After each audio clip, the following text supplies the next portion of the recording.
আজকে বাংলাদেশ জাতীয়তাবাদী দল বিশেষ গুরুত্ব দিয়ে মেয়াদুল মর্যাদা ও 31 দফা বাস্তবায়নের নির্দেশ কারণ আজকের এই অনুষ্ঠানের প্রধান অতিথি গাজীপুর বুকে এলাকার গণমানুষের নেতা বুকে এলাকার কৃষি সন্তান আমাদের ইউনিয়নের মূল যারা আঘাত আমেরিকার খান গাজীপুর এলাকার গণমানুষের নেতা নয় শুধু আমেরিকার খান গাজীপুর এলাকার মানুষের একটা গান যে যার হাত ধরে গাজীপুর এলাকার বিএনপি এবং ধানের শীর্ষে এদের কেউ যদি অস্বীকার করে সেটা মারাত্মক হতে হবে।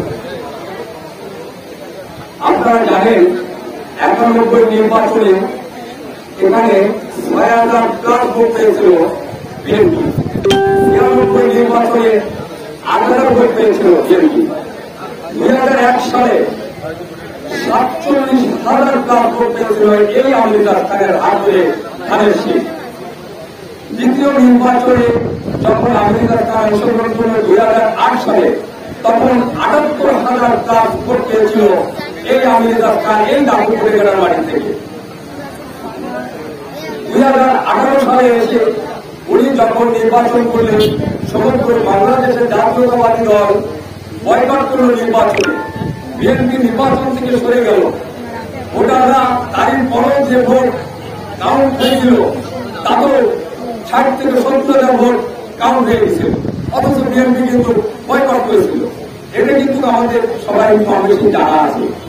এছাড়া জানেন আপনারা উপজেলা নির্বাচনে এই উপজেলাটার ৭টা ইউনিয়নে আমি ২১টে কেন্দ্রের ভয়ে ৮,০০০ ভোট এগিয়েছিল। আমরা টেলিভিশনে দেখতেছিলাম ২১টে কেন্দ্রের ফলাফল ঘোষণা করার পরে কিন্তু আর কোন ফলাফল কিন্তু ঘোষণা করা হয়েছিল না। আমেরিকার খান সেই নির্বাচনে ১০,০০০ ভোটের কমপক্ষে ১০ থেকে ১২,০০০ ভোটের ব্যবধানে কিন্তু আশরাফুল আলম খানকে পরাজিত করেছিল, কিন্তু পুনরায় তাকে সেই ঘোষণাটা দেয় নাই। আমার নেতা আমেরিকার খানকে তুলে দিতে হয়েছিল, ঘোষণা দিয়েছিল ওই আশরাফুল আলম খানের। আপনারা জানেন যে ২০২৪ সালের ৫ই আগস্টে ফ্যাসিবাদী সরকারের পতন হয়েছে। এই পতনের পর যারা সক্রিয়ভাবে এই ফ্যাসিস্ট আমলে যারা সক্রিয়ভাবে আন্দোলন সংগ্রাম করেছে, যারা দিন রাত পরিশ্রম করেছে, যারা বিলে খালে নদীতে পড়ায় বেড়াইছে, পুলিশে তারা খেয়েছে, হামলা মামলার শিকার হয়েছে এবং যে হাজত খেটেছে, আজ তাদের কোন অস্তিত্ব নাই। আর কিছু সংখ্যক লোকেরা সুবিধাভোগী লোকেরা তারা রাজনীতিতে সামনের কাতারে এসে যে উশৃঙ্খলা যে বিশৃঙ্খলা সৃষ্টি করতেছে, আমরা এগুলোকে বরদাস্ত করি। আমরা এগুলো কোনোভাবে আমরা মেনে নেব না, কারণ বাংলাদেশ জাতীয়তাবাদী দল কখনো এই সন্ত্রাসী কার্যকলাপ পছন্দ করে না। বাংলাদেশ জাতীয়তাবাদী দল তারা সাধারণ মানুষের চিন্তা করে, তারা সাধারণ মানুষের ভাবনা করে এবং মানুষের কল্যাণমুখী কাজ করার চিন্তা ভাবনা করে। আমি আমার নেতা আমেরিকার খানের সাহেবকে আমি একটা প্রশ্ন করতে চাই। আমরা গাজীপুর এলাকাবাসী জানি আমাদের নেতা জনাব তারেক রহমান সাহেব সে ৫ তারিখের পরের থেকে এই পর্যন্ত যতগুলো কনফারেন্স করেছে, ভিডিও কনফারেন্স করেছে, একটা কনফারেন্সে তার একটা কথা আমি বলি না। তো সেটা যদি আমাদের নেতা বলতে পারে হতে পারে, তাহলে আমার বিশ্বাস এই গাজীপুর এলাকায় আমেরিকাদের বাইরে কেউ মনোনয়ন পাবে না।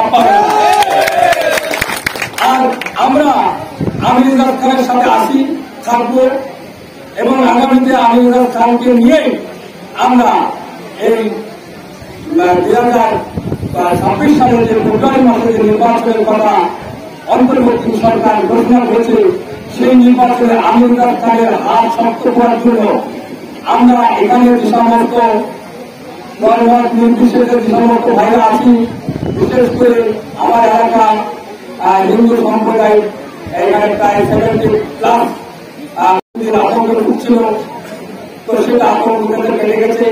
তাদের সাধারণ তাদের যে মন্তব্য, তাদের যে বক্তব্য, ইতিমধ্যে আমরা শুনেছি যে আমরা কোনো কিছুই বুঝি না, কোনো কিছুই চাই না, আমরা আমেরিকার সঙ্গে ভোট দিতে চাই। আমার এই অনেক 2500 ভোট আছে। যদি এই ইলেকশন সুস্থ অবাধ নিরপেক্ষ হয়, 2000 ভোট কাজ করে আমার বিশ্বাস 15 থেকে 1600 ভোট আমেরিকার স্থানে পাঠাতে যাবে। আমি আমার বক্তব্য দীর্ঘায়িত করবো না।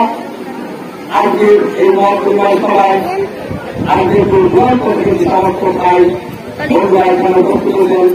আমি আমার অন্তরের তল থেকে আমি সবাইকে মোবারকবাদ জানাই এবং স্থানীয় যে সমস্ত লোকজন এখানে উপস্থিত আছেন আমি তাদের শুভ কামনা করি।